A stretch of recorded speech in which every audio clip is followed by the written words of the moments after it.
by the numbers, there is a huge chance that you or someone you know has some sort of disability. The number of Americans who have them is on the rise. This past Tuesday was Disability Advocacy Day in Minnesota. I got to go out there and check it out. And we wanted to answer some questions that may surprise you. How common are disabilities? I found out why the numbers are increasing and how to respectfully interact with people who have them. Big day under Minnesota's most powerful roof. Crowds filled the Capitol Rotunda as they showed the power of people with disabilities. To influence lawmakers and craft policies that uplift people with disabilities. People like Mal Yang. I grew up watching. A loyal WCCO viewer. You're going to be in the good question. What a pleasure. And it was a pleasure for us to hear her royal insight on navigating cerebral palsy. What do you wish people who don't have disabilities knew about people who do have disabilities? I wish that people knew we are just like everyone else. We just want to go out in the community, have jobs. She is in good company with other self-advocates like Rochelle. I have what's called hemiparesis, which means that this arm is this way and it's not going to straighten. And Krista. I have cerebral palsy, spastic cerebral palsy. And millions of others. The number of people with disabilities is growing because of diseases and an aging population. Now, 1 in 4 people have a disability. When you hear the word disability, what comes to mind? Target. Because people either want to take advantage of us or they want to maybe just like, they think of us as weaklings. The community showed their strength on this day, expressing how complicated it was for many to even get to the Capitol. So transportation Yes, is huge. Huge. And so is communication. For people who don't have disabilities, how do you want them to interact with you? Just like anybody else, really. I mean, it doesn't matter that I'm in a chair. Don't treat me like a little kid. Ask them how they are and then ask them, would you mind if I ask you why you are in a chair? Because it's all about consent. Do not disregard the disability, but don't see it as just a person with disabilities. See him as a person. She says, don't stare, But don't stare at me like I'm a museum. but do see and do listen. I am a completely open book. Ask me anything. Just don't ask me to jump off a cliff, because I won't do it. Oh, gosh, that was my next question. Nope. Oh, Not doing it, Susan. got Nice it. try. You are a good WCCO viewer. Oh, of course. Frank and Amelia. I'm a huge fan of them. Oh, well, I know they're going to be a fan of you after seeing this. You gave us some good answers to this good question. Yeah. Way to go.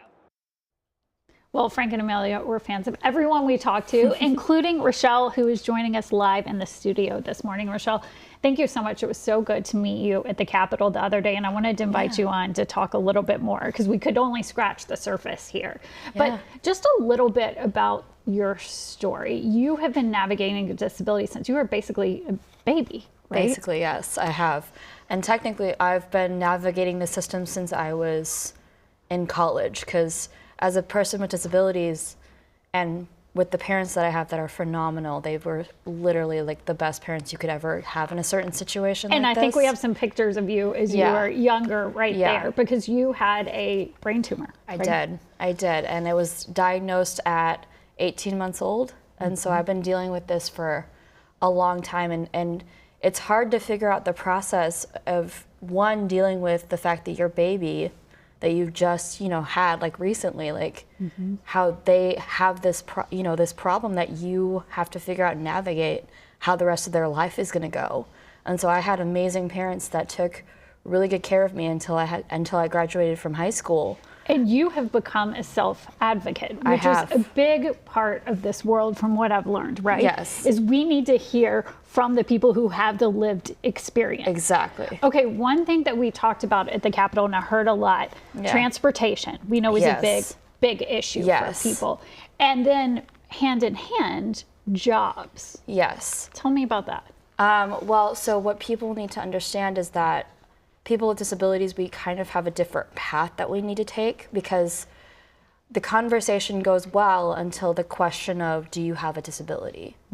And they'd like to say like that's optional, but it's really not, because if you show up, then they don't really, and you didn't tell them that you had a disability, they don't know what to do. You feel like you get a different reaction when they realize that you have a disability. Because perfect example, I would go through, you know, the preliminary stages of like, hey, here I answered these questions, and then when I got to that question, or worse, when I got to the question of, can you drive or do you have a car?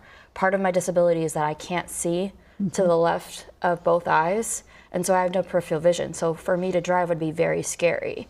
And so whenever they found out, whenever I answered, well, I can't drive, that would be the end of the conversation. They wouldn't even get back to me on next steps, or if I even passed, you know, to the next steps, they wouldn't even call me back. So we know that it will take extra steps for employers to accommodate things. Exactly. But I mean, there's amazing people, amazing employees that are out there who are looking for work. Yeah, but it's hard to find them because they won't let you know. Like you have to weed through all of the different types of people who don't want to hire people with disabilities or don't even want to have the conversation of accommodations.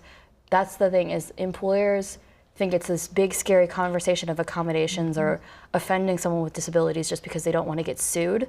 And it's just like, it's just a conversation. Like, it's just an equal, like, it's just so that I can do a better job for you. And it kind of goes back to what you were saying about have these conversations, be honest, to be like, you can see this. Yeah. And we know that the state of Minnesota has reasonable accommodation grants for certain businesses. So there are some resources out there. And I appreciate you raising the flag on this.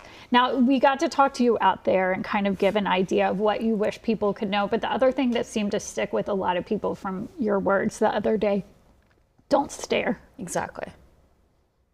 Don't stare. Just treat us like normal human beings. And it's just common decency. You wouldn't stare at you if you're in public and you're a public figure. So you don't want to be stared at. Right. Without saying, like, staring and not saying anything is not okay. Staring and saying, oh, like, hi, how are you? That's fine. Because, I mean, it's kind of hard not to stare, but at the same time, like, when someone, like, raises the awareness of you're staring at me, just apologize and keep it moving. Like, yes. Just because it's just rude. We're not these side pieces. We're not, you know, we're not in museums. We're not, you know, you didn't pay admission to stare at us. So just don't stare at us. Thank you so much. Yeah. Profound words, Rochelle. I could talk to you all day. Thank you so much. We'll need to have you back on here. For sure. Well, you've got a website too, real quick. I do. So I work for ACT, Advocating Change Together. And so that is, if any of the self-advocates out there want to Selfadvocacy.org. Correct. Perfect. Selfadvocacy.org. Thank you so much.